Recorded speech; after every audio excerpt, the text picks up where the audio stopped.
Olá, muito boa tarde a todos. Eu me chamo Tatiana Fachin, eu sou sócia da área regulatória do Escritório Fialdini Advogados, né, e é um prazer participar aqui desse evento de alto nível, que é a Agenda Lab, na Semana do Investidor, promovida pela IOSCO. Né. Eu estou aqui na companhia do Antônio Carlos Bevanger, que é o Superintendente de Desenvolvimento de Mercado da Comissão de Valores Imobiliários, e do Paulo Deitos, que é sócio fundador da CapTable, que é a maior plataforma aí de equity crowdfunding do país. Né? A ideia desse painel é trazer uma visão tanto do regulador, né, pelo lado do Antônio, quanto do mercado, aí na figura do Paulo, quanto às recentes alterações, né, nas normas aplicáveis ao equity crowdfunding, com foco especial no mercado subsequente, que eu acredito que seja uma das novidades aí mais esperadas pelo mercado. Né? O equity crowdfunding, ou investimento participativo, ele foi regulamentado pela CVM em 2017, né, por meio da instrução 588, e possibilitou que fossem realizadas ofertas públicas de distribuição de valores imobiliários por empresas de pequeno porte, né, sem a necessidade de registro, nem do emissor, nem da oferta, desde que essas ofertas fossem realizadas aí por intermédios de plataformas, essa sim, com registro na CVM. Né? Esse movimento, ele permitiu uma emissão mais simplificada e foi muito relevante para fomentar a captação de recursos pelas startups, né, com mais aí de 300 ofertas de sucesso, né, contando todas as plataformas, se a gente contar o período aí de 2017 até o final de 2021.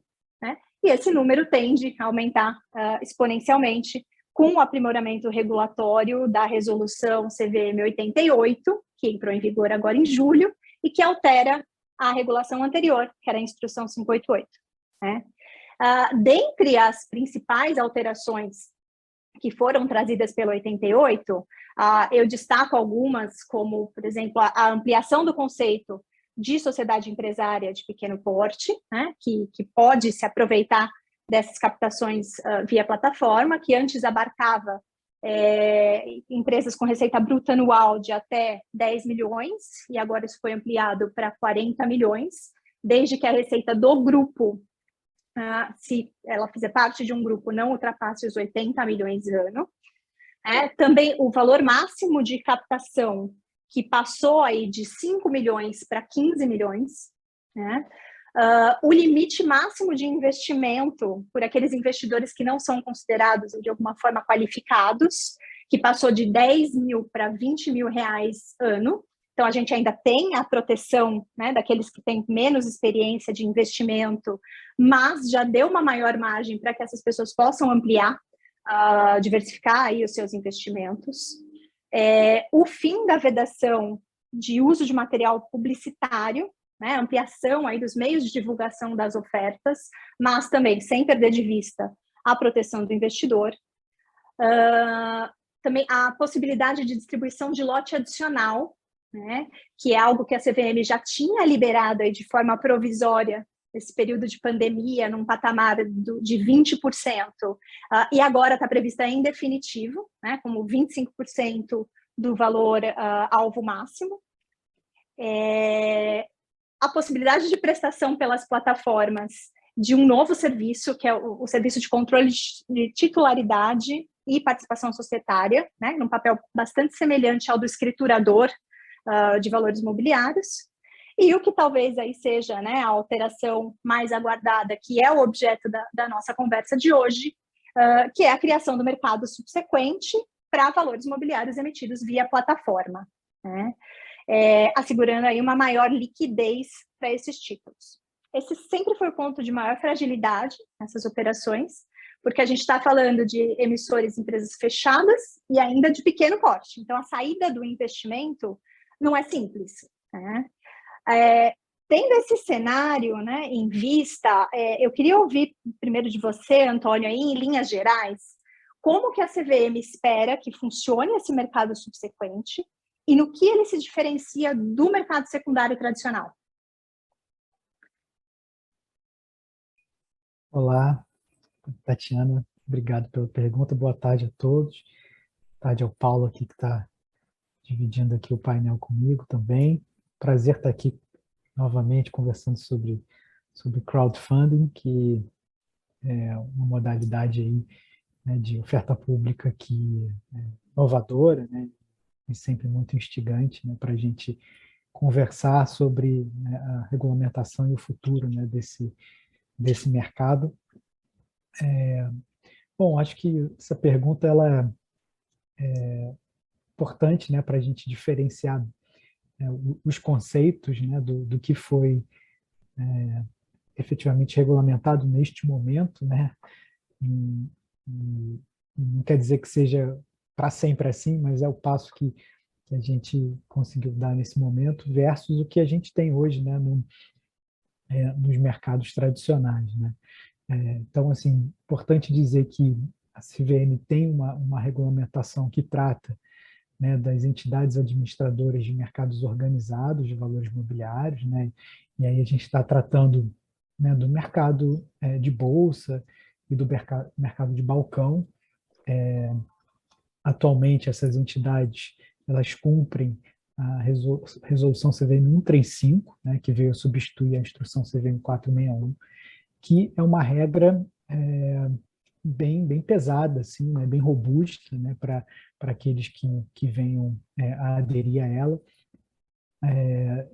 tocante à estrutura, à governança, diversos comitês que essa entidade precisa ter, autorregulação, questão também, né, do tipo de liquidação que incide, né, sobre esses mercados. Então, tem regras assim bem, vamos dizer assim, voltadas, né, para participantes mais consolidados, maiores, né, do que as plataformas usualmente, no momento atual, elas são.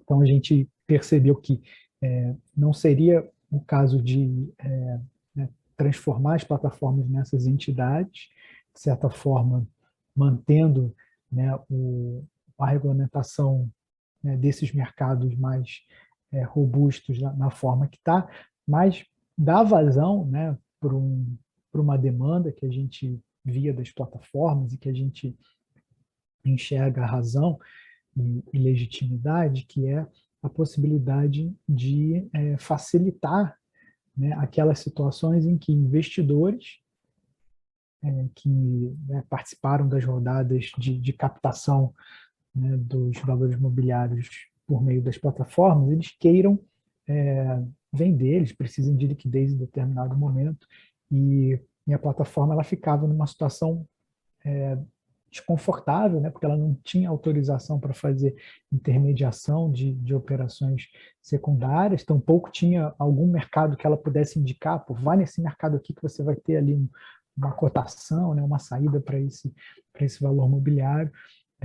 Claro, né, ofertas, transações privadas sempre podem acontecer, mas muitas vezes não é fácil você achar uma pessoa que está naquele momento buscando exatamente o que você tem. Então, a ideia da CVM foi dar o primeiro passo aí no sentido de promover, né, uma maior fluidez nesse processo, que foi exatamente permitir que as plataformas atuem aí, né, atuem facilitando a ocorrência dessas transações subsequentes, né? E a gente quis usar esse termo porque não é o mercado secundário clássico, né, que a gente vai associar aí ao mercado de bolsa, ao mercado de balcão, onde você tem uma tela ali de negociação com preços sendo formados, né, online ali, on time. Então não é isso, né? A plataforma ali vai ter vai poder fazer essa intermediação aí subsequente, de um lado, juntando, né, aquele investidor que a procurou, né, com interesse de alienar, e, por outro lado, também aquele investidor que tem interesse em comprar. Então, a plataforma vai poder, nesse sentido, a gente não quis prescrever um tipo de específico de como a plataforma vai poder atuar. A gente só disse, olha, não se aproxime daqueles mercados organizados, né, nos termos da 135, mas, tirando isso, a gente, né, tentou deixar a plataforma livre para evoluir aí mecanismos, seja, né, um mural de interesse, que o investidor lá coloque publicamente algum interesse de alienar ou de comprar, ou ela mesma, né, buscando ali ativamente, né, um cadastro prévio que ela tenha feito de investidores interessados em determinadas ofertas que já foram realizadas. Então, esse tipo de prescrição a gente não fez, né? A gente fez autorização mais ampla para a plataforma, e a ideia é que as plataformas, observado que elas não podem fazer, desenvolvam aí os mecanismos que sejam mais eficientes para que essa demanda aí dos investidores seja atendida. Perfeito. Paulo, do ponto de vista aí operacional, né? Qual a visão de vocês aí da CapTable com relação a esse mercado? Então, começar agradecendo aqui, Tati, pelo convite e dar o oi também aqui para o Antônio. Sempre bom compartilhar esse papo contigo. Como tu mencionou, a 88 trouxe uma quantidade grande de novidades para esse mercado, né? E todas essas novidades estão sendo muito positivas e muito bem vistas, né?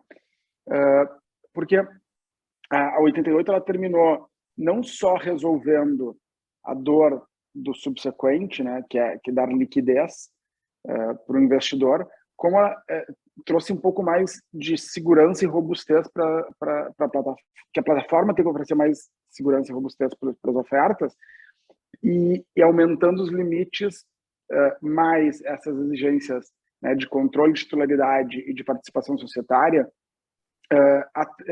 conseguimos atrair startups mais robustas, né, que buscam rodadas maiores e que já estão num estágio mais avançado.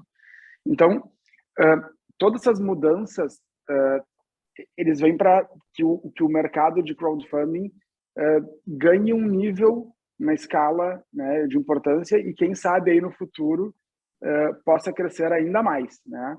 A gente já tem alguns movimentos de sandbox que sinalizam alguns possíveis movimentos futuros, né, de aumento de limites e de situações onde novos tamanhos de operações podem acontecer, mas focando especificamente no subsequente, Tati, que foi a tua pergunta,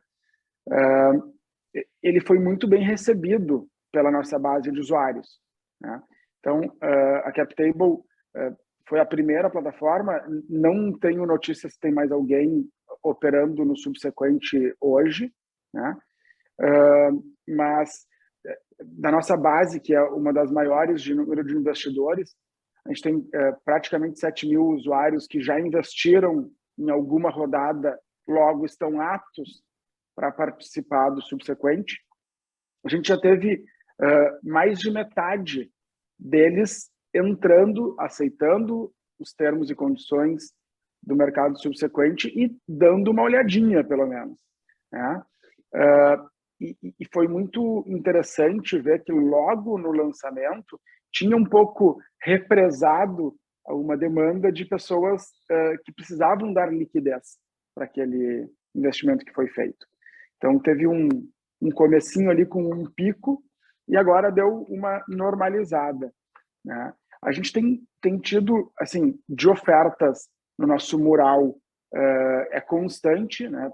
Todos os dias tem diversas ofertas, seja de compra ou de venda, sendo colocadas no mural, mas em média, por mês, a gente tem ficado com 100 transações realizadas, ou seja, 100 pessoas que, no caso 200 pessoas, né, que transacionam ou compra ou vendem seus ativos, realizando numa média aí mais ou menos de umas 100 transações mês.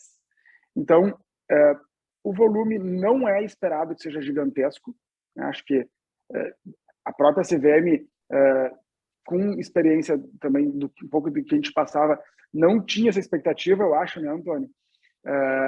Não é para ser um mercado de bolsa super transacionado, que nem o Antônio falou ali, com home broker, é para ser algo para dar liquidez. E esse objetivo está sendo atingido, né?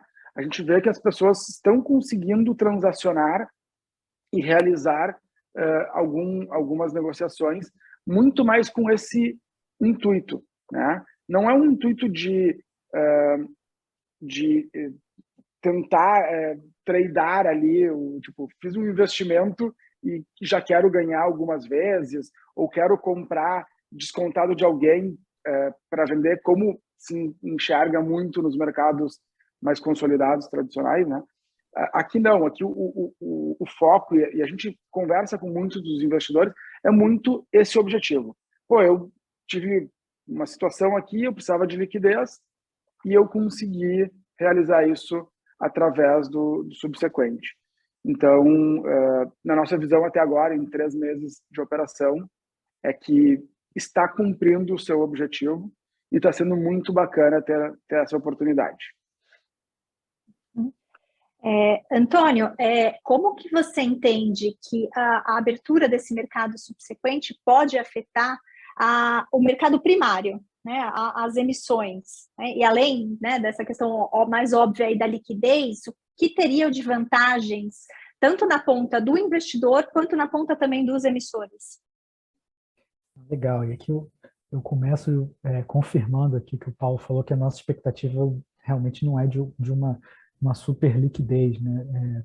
Não só pelo perfil, né, desses emissores, né, que são perfil de empresas que estão crescendo ainda, então, né, eu acho que o investidor, ele no medida do possível, né, se ele não tiver alguma emergência financeira, ele vai acreditar um pouco mais, né, naquela empresa em crescimento, até para ter um retorno, né, que ele esperava no momento do investimento. Então, não é o tipo de empresa que já está, talvez, num estágio consolidado, que você entra ali por alguma atração que você vê em determinado momento, né, surfar ali uma onda específica ali da questão macroeconômica, depois você sai, mas ali é muito claramente, né, empresas que, enfim, é uma aposta ali de crescimento. Então, já na partida é um investimento de longo prazo, né?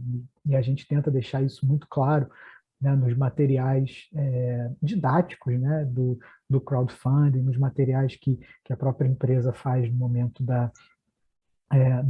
da oferta pública.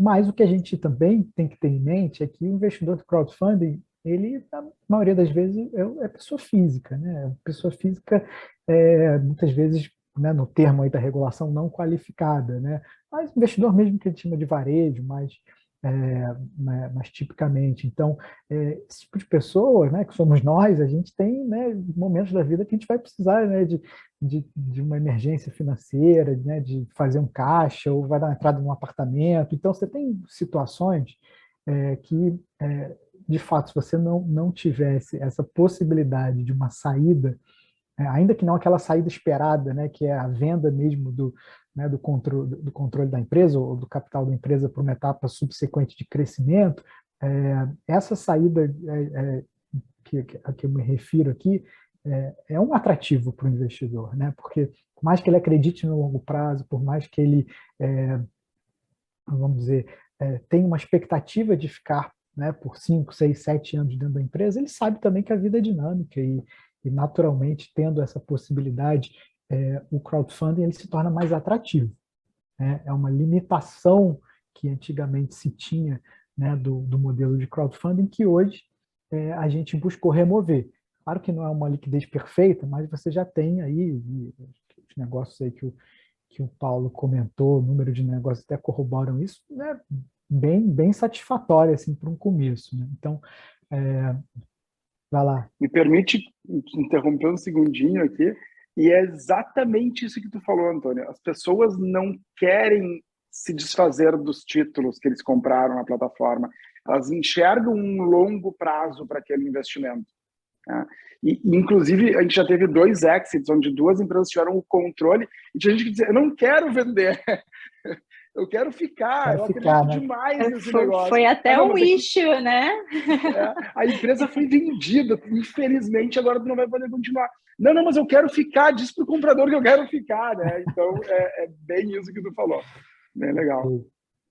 Exatamente. Então, a gente percebe isso, né? Que o investidor, quando ele entra no crowdfunding, ele tem a mentalidade que a gente realmente, quando desenhou a regulamentação, a gente queria que ele tivesse, que é essa mentalidade de longo prazo, mas que na vida, né, essas situações ocorrem e é importante ter essa saída, né? Eu acho que para o emissor, eu diria que é, não é assim determinante, né? E aí, pelo menos a minha percepção aqui, talvez o Paulo tenha uma visão diferente, mas eu acho que já é uma primeira experiência, né, de ter ali, né, uma possibilidade de negociação, né, dos valores imobiliários deles, uma certa responsabilidade também com certas informações e como você as divulga, porque isso passa a ter, né, uma repercussão, né, no interesse das pessoas ali de continuar, eventualmente de acelerar uma venda. Então, quase que um treinamento ali para que, né, se aquela empresa, né, continuar em uma trajetória de crescimento, que ela venha depois a pensar né, numa listagem, numa admissão, mas eu acho que para o emissor também esse aspecto passa a ser importante, né, para ele ter uma primeira experiência de lidar com essa situação de ter uma transação subsequente com os valores imobiliários dele. Acho que não é determinante para fim de decidir, né, fazer uma oferta no crowdfunding, mas certamente esse é um aspecto que precisa ser considerado, e imagino que muitos vejam aí de forma positiva por ter essa dinâmica aí de lidar né, com investidores, né, com cuidado aí com certas informações que precisam ser prestadas. Então é um ponto até que eu gostaria até de ouvir um pouco da experiência aí do Paulo. Legal, Paulo. vou já respondendo aqui, tanto a ti quanto ao Antônio, então, Tati. No começo, Antônio, logo que a gente estava abrindo, as startups ficaram meio assustadas, assim, não, mas espera aí, as minhas informações vão ficar públicas, né? E para sempre, né? É irrevogável. Tipo, eu não tenho, enfim, tiveram alguns medos que logo foram explicados e sanados, né? Mas tem alguns pontos positivos que ganharam e superam todos e qualquer objeção até agora, né? Uma delas, como tu bem mencionou, eles já começaram a se preparar para uma governança, né, e uma prestação de contas muito mais buscada nesse mercado, né? Então, ele já está ali aprendendo, né? Ele já tinha uma obrigação antes, só que agora ela é mais, a periodicidade é menor, né? Então, ele automaticamente pode chegar para alguém e dizer, não, mas olha só, eu cumpro o que eu estou te falando, que eu vou te prestar de informações, então tu pode confiar que tu não vai ser um investidor que vai ficar no escuro, né? Ah, como é que tu prova que tu é um cara que cumpre isso, né? Tu como empreendedor, como é que tu me garante que tu não vai falar no reporte? Pô, pergunta lá na plataforma, vê se eu não estou transacionando, vê se eu não estou cumprindo as regras. Se eu não tivesse cumprindo com o reporte como é dito, as minhas transações seriam bloqueadas. Então, esse ponto, ele traz que é sempre um medo dos principais investidores, né, dos grandes fundos de investimento, é como o empreendedor vai ser ao dar reportes, né? Então, esse ponto, ele resolve esse dilema, né? E também tem se visto que algumas das transações, às vezes, os próprios empreendedores ou a startup tendem a comprar e colocar dentro de casa de novo aquele equity que foi vendido, né? E a gente sabe, principalmente no mundo de startups, que tem etapas, né? Em alguns momentos podem acontecer transações que se deseje recomprar todo mundo que estava desde o início, né? Seja por um fundo recomprando ou a própria empresa, né? Então, isso não é uma transação anormal nesse mercado, né? E agora, o mercado subsequente termina dando essa possibilidade. Se um empreendedor, ele também é investidor, ele pode entrar lá e comprar a sua própria participação né, que ele revendeu. Então, esses dois pontos têm sido pontos positivos assim que os empreendedores têm visto, né, como um benefício do mercado subsequente para os seus negócios, né, para as suas empresas. Do ponto de vista do investidor, o principal ponto é esse: em algum momento que eu precise, eu posso ter a possibilidade da liquidez, como a gente já falou. E por um outro lado, vamos pensar também que tem sempre que ter um comprador para ter liquidez, né? Então, do ponto de vista do comprador, tem as duas versões aqui, né? Tem aquele que perdeu a oportunidade de comprar aquela startup, seja porque ele não conhecia a plataforma naquele momento que aconteceu a rodada daquela startup, ou porque naquele momento da rodada ele não conseguiu participar, seja por qualquer motivo que for, e ele queria muito participar. Então agora ele facilmente consegue identificar oportunidades para entrar naquelas startups que ele perdeu, né? E tem também aqueles que estão na startup, estão muito satisfeitos, gostariam de ter investido mais no passado, não conseguiram e agora desejam aumentar a sua participação naquele próprio negócio, né?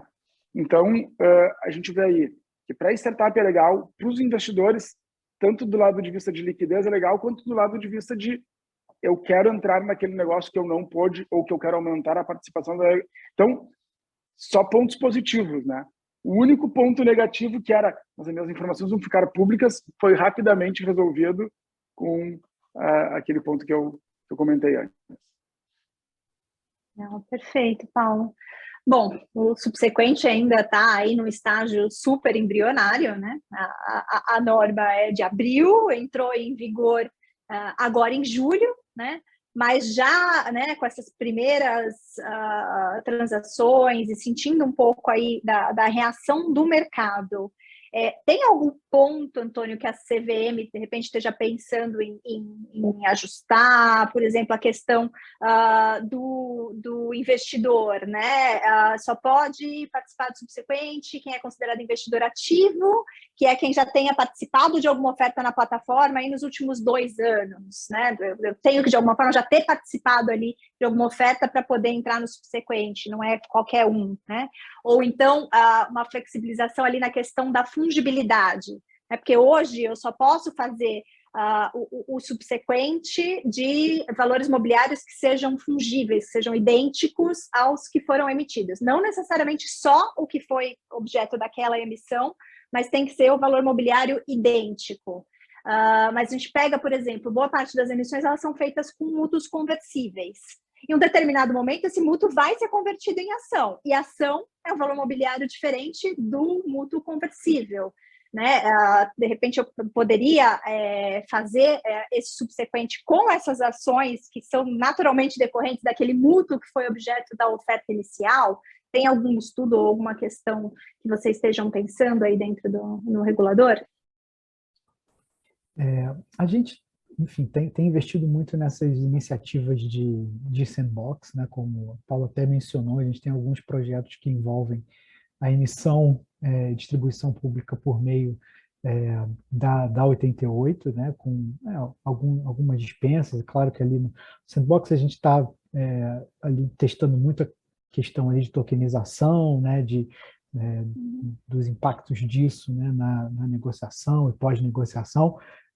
Mas eu consigo enxergar que muito do resultado das experiências vão ter uma repercussão, né, aqui no crowdfunding, até mesmo para eventualmente passar dessa etapa que a gente está de um moral para alguma coisa mais estruturada aí, no tocante a esse secundário. Mas é algo que, vamos dizer assim, a gente ainda está, né, nos primeiros momentos de teste, e imagino que teremos lições aí valiosas, né, a partir desse processo com as empresas que estão rodando aqui no Sandbox, né? Em relação a esses 2 pontos, primeiro em relação aos investidores que podem investir, ou melhor, participar, né, do mercado subsequente, A gente fez uma flexibilização importante, né, na edição da norma em relação ao que foi proposto na consulta pública, né, que foi algo mais restrito ali, relacionado apenas aos investidores que tinham participado. Então, basicamente, a gente só teria aí a possibilidade de um aumento, né, de participação. Então, a gente trouxe esse conceito muito, né, por provocação e sugestão dos próprios participantes da consulta pública, que trouxeram essa proposta, essa ideia, né, da CVM ir além desses investidores originais, né, da oferta e pensar em investidores que já tenham um perfil, né, de investimento em startups, que já tenham participado, que tenham lá o cadastro deles na plataforma. Então, a gente adotou essa proposta, essa sugestão, e acho que agora também a gente tem aí um tempo de avaliação se né, foi adequado, se eventualmente ainda está um universo restrito. Acho que hoje a gente ainda não tem um diagnóstico em relação a isso. Acho que a gente precisa aí acompanhar mais a evolução desse mercado subsequente. Mas queria pontuar aqui que já houve, né, uma extensão em relação ao que foi originalmente proposto. E essa questão da fungibilidade, até curioso, foi um ponto que eu quis entender melhor, porque eu me recordava assim, muito claramente a gente dizer que quando havia conversão, né, aquela situação se manteria para os valores imobiliários convertidos. Né? E depois eu fui até recuperar na norma, na verdade a gente tem essa disposição no tocante ao serviço de escrituração. Né? Então, escrituração, no caso de escrituração, e aqui no caso das plataformas, né, o controle de titularidade e participação. Ou seja, esse serviço da plataforma de controle de titularidade e participação, após a conversão, ele se mantém, né, para os valores imobiliários convertidos. E assim, para mim isso faz muito sentido, inclusive na questão também dos valores imobiliários objeto ou sujeitos, né, a uma negociação subsequente. De fato, ali a redação não está semelhante nesse sentido, mas acho que é uma questão até possivelmente de interpretação, porque a própria questão do controle de titularidade está muito associada né, ao mercado subsequente, né? Então, as transações subsequentes. Então, vejo que seria assim algo nessa linha já. Na minha cabeça já era assim, que se você negociou o mútuo conversível, depois ele se converteu, né, naturalmente ali você também teria a negociação subsequente desse valor mobiliário convertido. Então, ainda que acho que a gente não tenha aí uma redação tão expressa nesse sentido, me parece que assim, algo a ser interpretado nessa linha, e aí a partir aí das interações né, das plataformas, eventualmente até por meio da associação com a área técnica aqui da CVM, talvez possa se buscar esse entendimento dessa linha, tá? Sem que fosse necessário mudar a própria regra, mas essa é uma reação assim minha, porque realmente me causou uma certa estranheza, porque já assim, na minha construção mental já seria também o objeto da conversão também sujeito aí às transações subsequentes. Mas fica aí esse ponto de atenção aí, até para o Paulo levar lá para a associação, eventualmente trazer esse ponto aqui para uma consulta e possa receber aí uma interpretação nessa linha. Essa é a grande vantagem que a gente tem, né, de lidar aí com o CVM, que é um regulador sempre aberto, né, essas questões, essas demandas de mercado.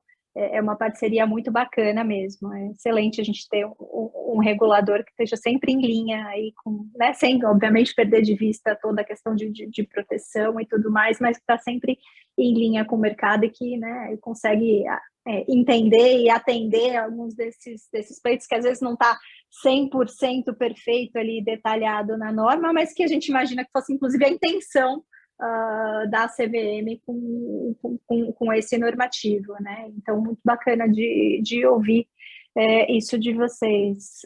Paulo, você tem alguma coisa que você queira comentar com relação a esse ponto? Faço das tuas palavras as minhas, porque desde 2016, quando iniciamos as conversas sobre regular o crowdfunding, a CVM tem sido super aberta a escutar o que o mercado tinha de demandas e dores, e tem sido muito inovadora, né? E tanto é que o Brasil é um dos líderes no mundo em inovação de fintechs e financeiras, justamente pela postura do nosso regulador, né? Então, só dizer isso. E sim, com certeza eu botarei lá na pauta da associação, Antônio. Mais um item para a gente discutir e levar para vocês. Tem mais um item de uma última conversa que a gente teve que está pendente ainda. Vou adicionar lá. Isso é muito bom, que faz a gente gostar ainda mais do que a gente faz, né? De saber que a gente pode também contar ali com a outra ponta do regulador, que vai ser sempre razoável e alinhado, né, com o mercado. Mas pegando esse gancho, Antônio, como é que vocês têm enxergado, né, a atuação das plataformas como gatekeepers das operações? Né? Isso tem sido eficiente? Agora a gente vai ter esse novo papel aí, né, de controle de titularidade. Né? O que vocês esperam das plataformas nesse ponto? Assim, só para pontuar aqui, nem sempre alinhado, mas a gente sempre busca, né, um entendimento que facilite, né, a continuidade aí do melhor forma de realização dos negócios, né, desenvolvimento do mercado. Então, né, temos as preocupações, mas a gente sempre busca chegar a um entendimento que a gente consiga, né, atender, né, o que se busca sem se afastar, né, do nosso mandato aí de proteção dos investidores, desenvolvimento de mercado. E em relação às plataformas, né, a gente teve um aumento, né, brutal, né, do número de plataformas registradas aqui na CVM. A gente fez um levantamento, né, à época da edição da norma, até para fins daquela medição específica do número, do volume total de ofertas a partir da qual, né, você teria o gatilho daquela figura ali do compliance, né, do profissional ali de compliance. Então, a gente viu que a gente tem muitas plataformas, mas poucas que efetivamente têm hoje um volume assim grande no mercado. Eu diria que aí em torno de umas 3, 4, 5 assim que tem realmente já conseguem ter um volume grande de operações. E na nossa visão, né, as plataformas desempenham aí um papel que é fundamental, né, para que essas ofertas ocorram, né, para que o mercado se desenvolva, para que as empresas consigam, né, as captações que buscam, né, em determinados momentos aí das vidas delas. Acho que foi uma grande aposta certeira da CVM de vislumbrar, né, que havia espaço no mercado para um player, né, para um participante novo, que foi a plataforma de crowdfunding. E é curioso, né, que a gente tem uma estrutura de mercado interessante, que a gente tem as plataformas atuando aí para as startups, talvez no comecinho da cadeia de captação, a gente tem os grandes bancos de investimento fazendo as grandes ofertas, e a gente tem um gap aí no meio que a gente está tentando fechar.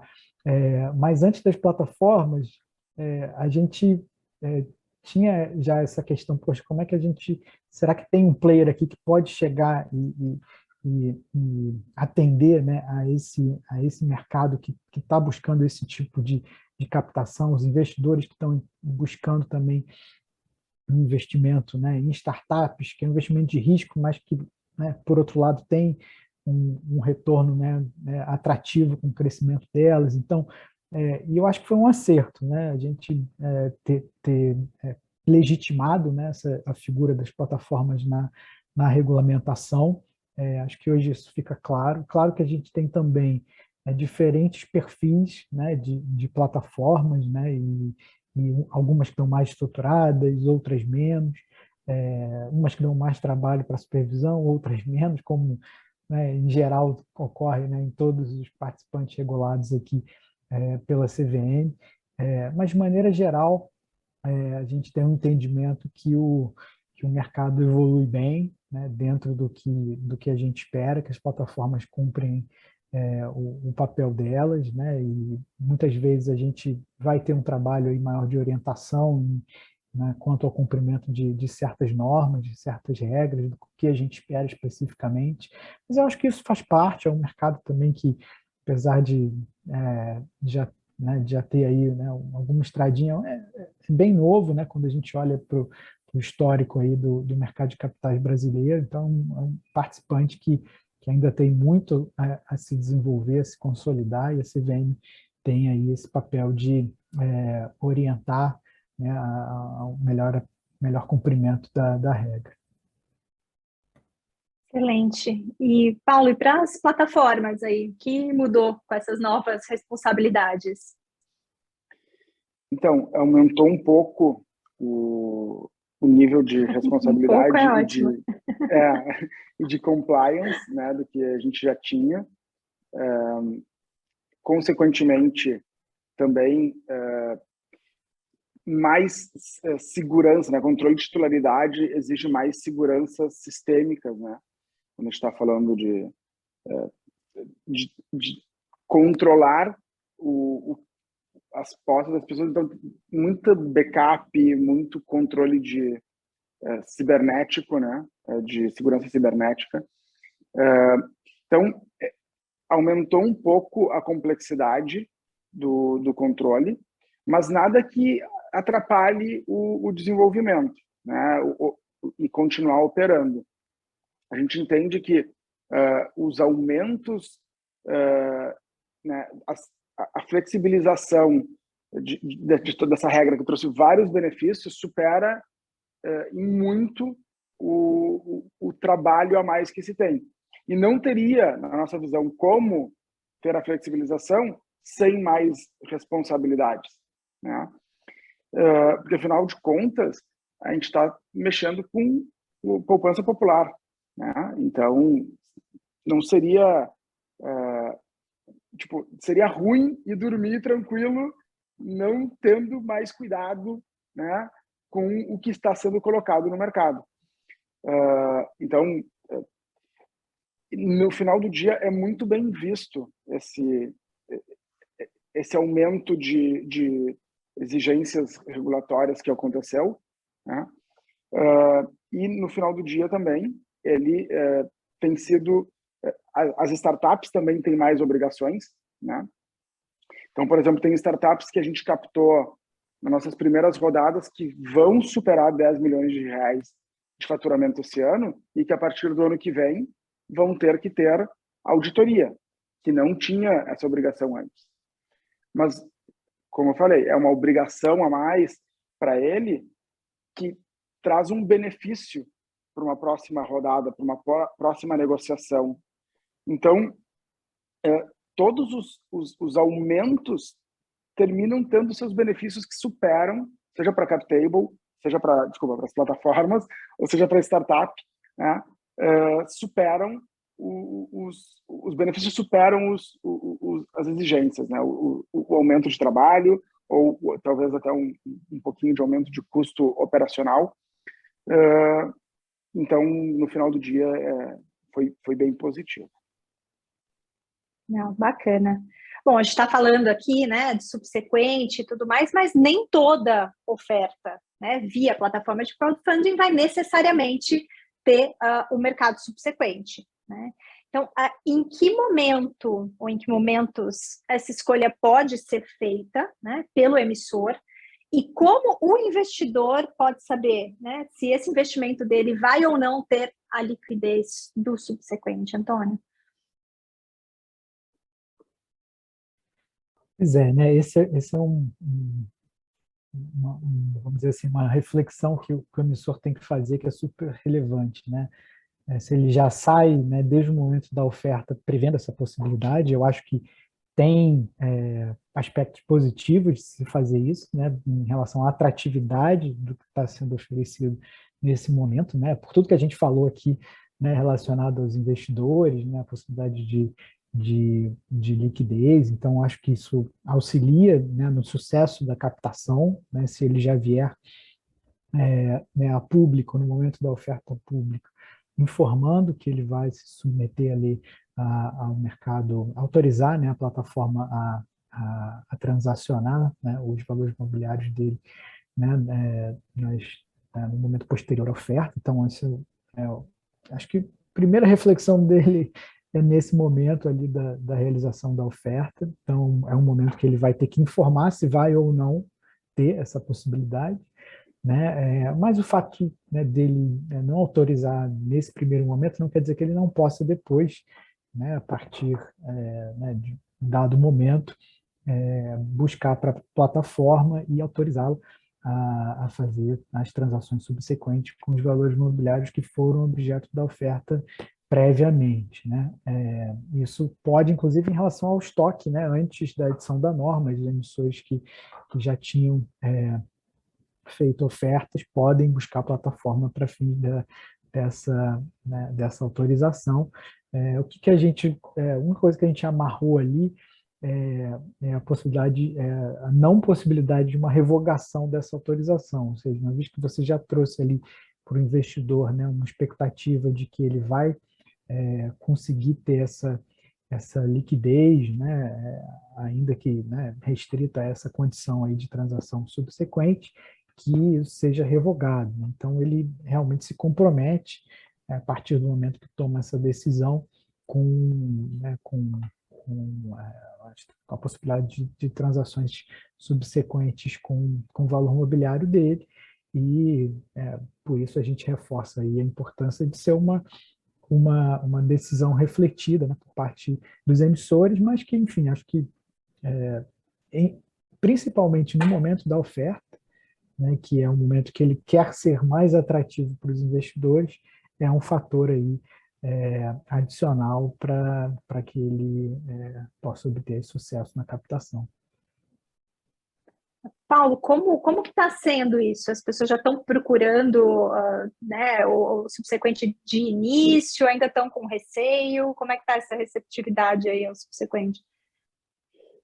Então, dos quase 7 mil, pelo menos metade já entrou no subsequente, né, como eu tinha comentado antes. Então, já tem uma boa parte da nossa base de investidores que, quando vai analisar uma nova oferta, pergunta exatamente esse ponto.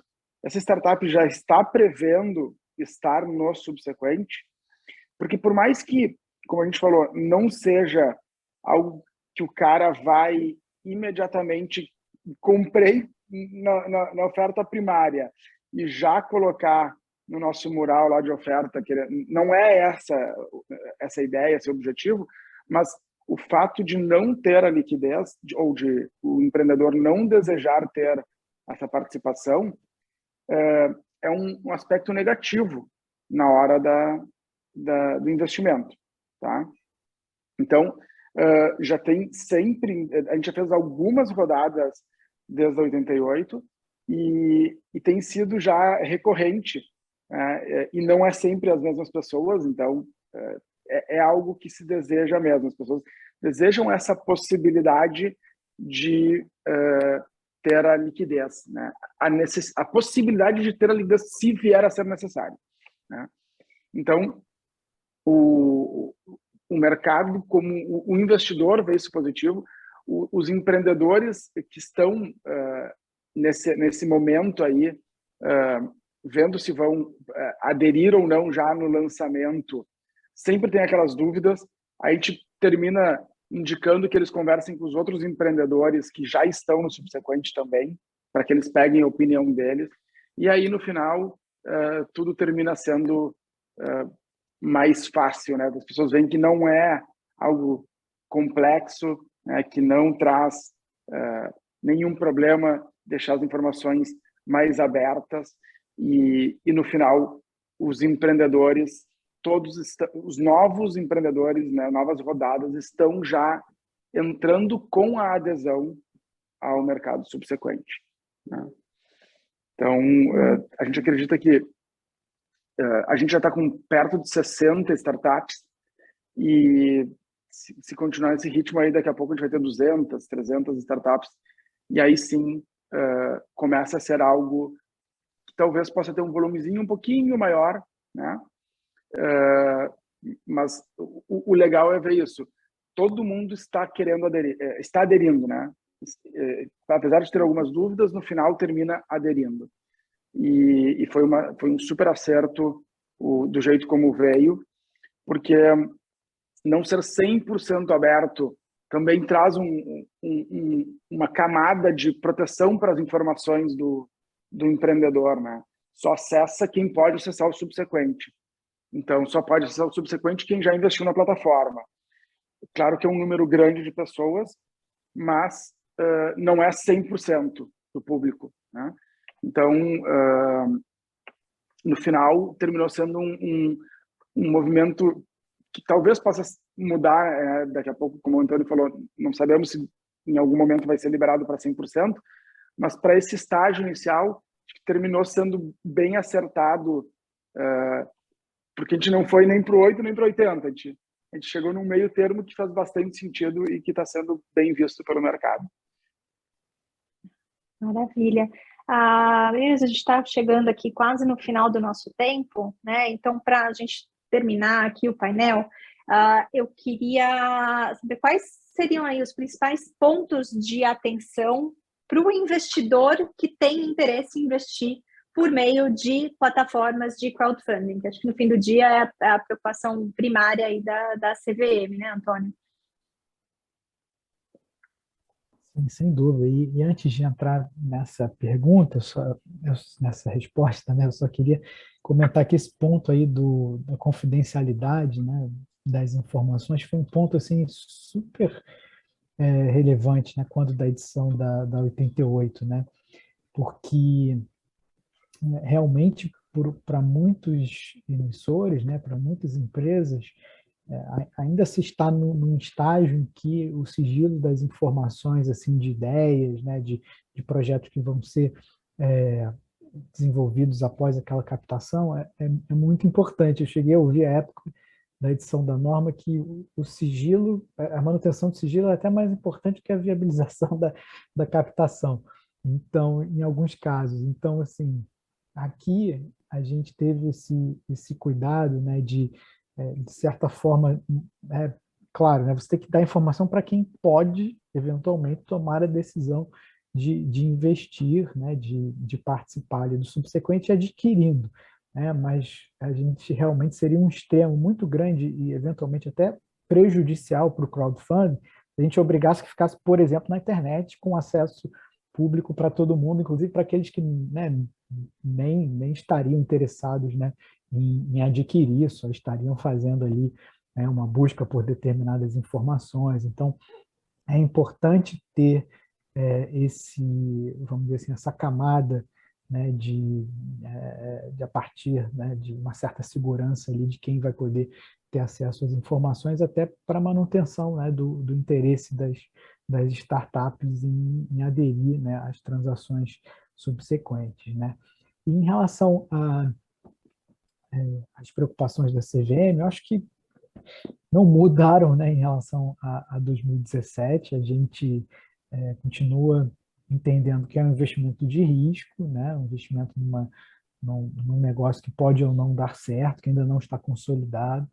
Como todo investimento de risco, tem um upside grande se funcionar, mas pode também dar água e você sair com nada, né? Então, esse é um primeiro ponto que o investidor tem que ter muita consciência, né, do tipo de empresa que ele está investindo, o que ele está adquirindo como valor mobiliário. Então, a gente continua tendo muito cuidado ali nas informações, né, sobre as características, né, do valor mobiliário, critérios de conversão, quais são os direitos que o investidor tem, porque, vamos lembrar, não é um emissor registrado na CVM, né, no contexto né, como a gente atua aqui para os investidores, para os emissores registrados, que a gente faz várias análises, né, a depender de operações que ocorram na vida desse emissor, um emissor que, né, por estar aqui também é aderente à Lei 6404, que tem uma série de proteções para investidores minoritários, então,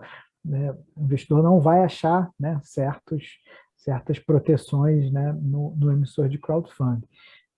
Então, isso tem que ficar muito claro, né? A questão da liquidez é importante, e agora a gente já deu um passo importante também para que isso fique, de certa forma, mais bem atendido ali, para fins de que ele possa, né, se resolver num determinado momento mais crítico, né, em relação à necessidade de liquidez.